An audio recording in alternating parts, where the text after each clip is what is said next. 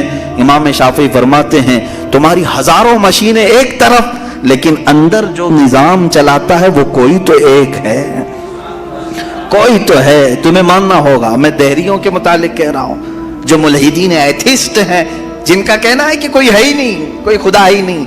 تو ان سے میں کہتا ہوں کوئی بتاؤ تو صحیح آخر یہ چلا کون رہا ہے، یہ کون چلا رہا ہے، ہمارے جسم کے اندر کا نظام کون چلا رہا ہے. اور قرآن نے انہی کی طرف بار بار اشاروں میں بتایا ہے آیات میں کہ کیا تم دودھ کو نہیں دیکھتے، دودھ کہاں سے پیدا ہوتا ہے. کہ اللہ تعالیٰ فرماتا ہے کہ ہم نے دودھ کو گائے کے خون اور اس کے گوبر کے بیچ میں سے پیدا کیا ہے. اس کا فضلہ گائے کا گوبر ہے پیٹ کے اندر، اور اس کا خون بھی ہے. خون نہایت ہی سرخ، گوبر نہایت ہی الگ رنگ کا، اور اس کے بیچ سے صاف و شفاف دودھ کا نکلنا. دودھ آتا ہے، نہ کبھی اس میں گوبر کی بو آئی، نہ کبھی خون کا رنگ آیا. قرآن کہتا ہے آخر یہ کون ہے جو اس طرح صاف ستھری غذا نکالتا ہے تمہارے لیے. کیا شہد کی مکھی کو نہیں دیکھتے؟ قرآن کہتا ہے جب وہ ڈنک مارتی ہے تو اس کے زہر کا کوئی علاج نہیں ملتا. شہد کی مکھی اگر ڈنک مارے تو زہر چڑھ جاتا ہے اور کئی لوگوں کی موت بھی ہوتی ہے، لیکن وہی اپنے چھتے پہ بھی تھوکے تو وہ نہایت ہی میٹھی غذا ہے، نہایت ہی میٹھی غذا ہے. شہد کی مکھی اپنا رس چھتے پر ڈالے تو وہ دنیا کی سب سے اچھی غذا، وہی اگر کسی کو ڈنک مارے تو سب سے برا زہر ہے. اعلیٰ حضرت رضی اللہ تعالیٰ عنہ نے اپنے آپ کو یوں فرمایا ہے کہ میں وہ شہد کی مکھی ہوں جس کی مٹھاس کا بھی جواب نہیں، جس کے ڈنک کا بھی جواب نہیں. یہ تو ضمناً میں نے بات عرض کی. خدا قدیر و جبار کے وجود پر میرے عزیزو ایک دو نہیں لاکھوں مثالیں